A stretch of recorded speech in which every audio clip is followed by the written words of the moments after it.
Patrick Cook here. Thanks for returning to our next session of our Mandelbulb3D Tutorial Series. Now we're going to move into actually preparing the video of our animation, and I'm going to be showing you DaVinci Resolve version 18. I'm working on Studio, but everything I'm going to be showing you will be very doable on the free version, which I hope that you have already downloaded and installed, and I hope you have many fond hours using this very powerful tool for your Mandelbulb animation or whatever you choose to do. Let's come over here and let's start up DaVinci Resolve. Okay.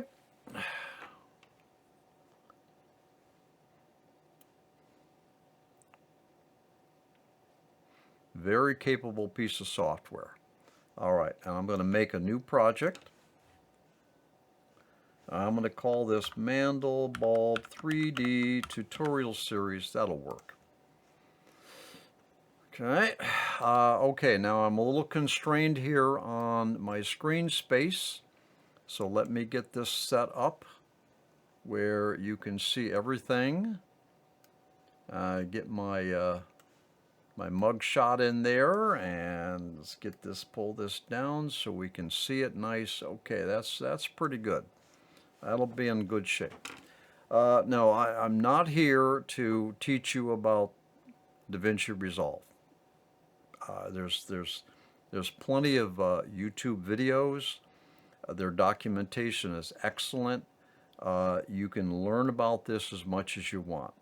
I'm here to show you how to prepare a Mandelbulb 3D animation in a video editor. So what I'm going to do is I'm going to go over to what's called the edit page, and I have a my project is Mandelbulb3D Tutorial Series. I want this to be running at 60 frames per second. So I'm going to go into my project settings. I'm going to set this from 24 to 60. There we go. Good. So that's my project now. Close that. Now I need a timeline. I'm going to go to File, and I'm going to do New Timeline. Okay. And I'm just going to call this, I don't know, Mandelbulb3D Timeline. That's fine. You can call it whatever you want. I'm gonna start with one track. I can add more tracks on the timeline in the editor, and I need one audio track. At some point, I intend to include a soundtrack along with this this animation video. We're going to talk about soundtracks when we get closer to that. And I do want it to be an empty soundtrack. So we'll create the soundtrack.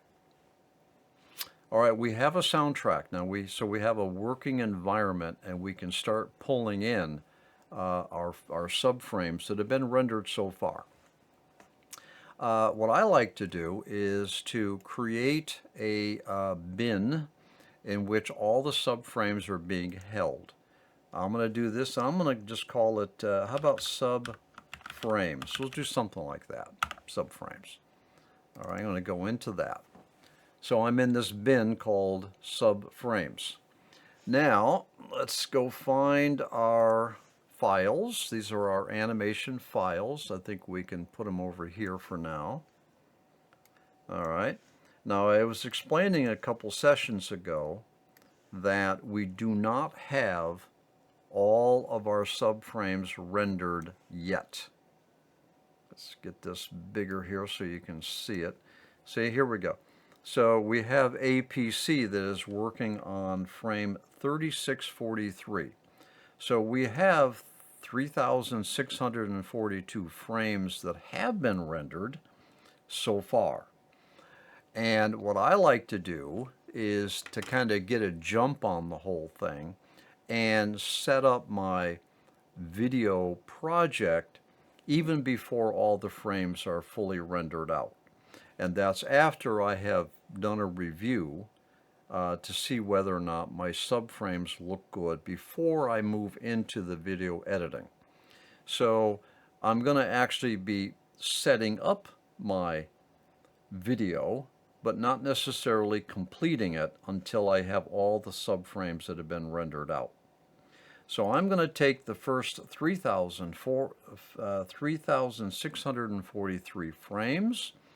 I'm going to highlight all of them and then move them into DaVinci Resolve. Then drop them on my timeline. Now I don't need this anymore, so we'll just lower that. I'm going to pull this apart. I'm going to pull it apart. I'm going to expand it so that I can see it better, line it up with the beginning of the time frame.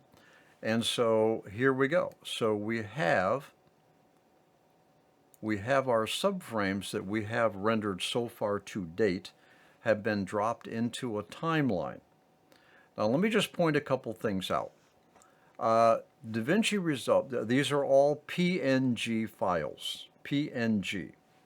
And we talked about the various Mandelbulb output files in a session. I'll put that session number up on the screen, where we were talking about, we had bitmap, we had JPEG, and we had PNG file formats available to us.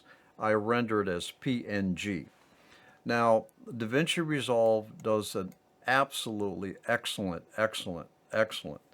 job of pulling all of these individual files in and making them a contiguous stream of frames. Each one of those individual files that I pulled in, each one of those is a frame here over in my video editor. Those are all frames. And as you can see here, it pulled in subframes 1 through 3,643. All is contiguous. So DaVinci Resolve is smart enough, capable enough of understanding that all of those frames are part of a video and pull them in as a set. That is why it was important when we were setting up our animation using the Mandelbulb3D application, the animation window. That's why it was important that we chose a sequence number, which is 1 through 2, 3, and on so on and so forth. So when we get to the video editor, DaVinci Resolve, and this is true with other video editors too, understood that those were a sequence of frames. Okay? All right, so we have now the frames that we have rendered so far up on the timeline. This right here is a lower resolution. It's a lower resolution view, of which I do have some capabilities to view it.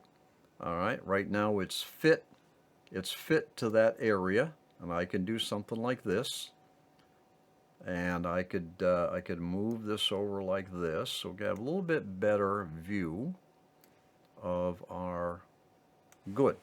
Okay, so I have a good working environment right now, and I've got my subframes that I have rendered so far.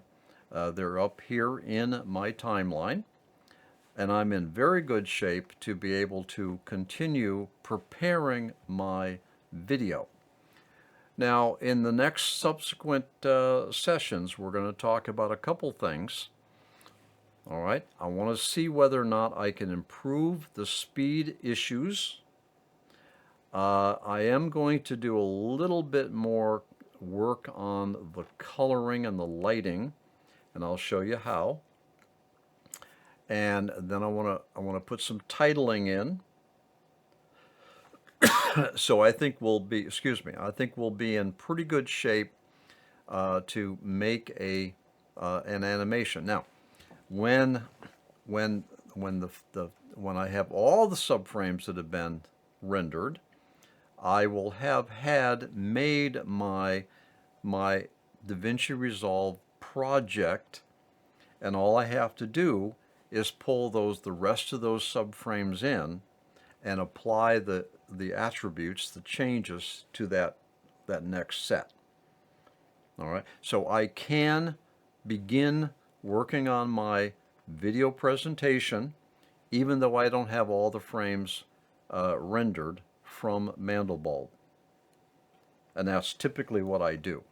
All right, just to really save time, move the project ahead, and then I get the rest of the frames got rendered, and I pull them in, and I'm pretty much done. And then I publish the project. Okay? All right, so that's enough for this session. When we come back, we're gonna address a couple of the things that I want to improve with our animation, and we'll just keep working on this and bring ourselves to a point where we have a good Mandelbulb 3D animation presentation. So please join me in the next session. I'll see you there.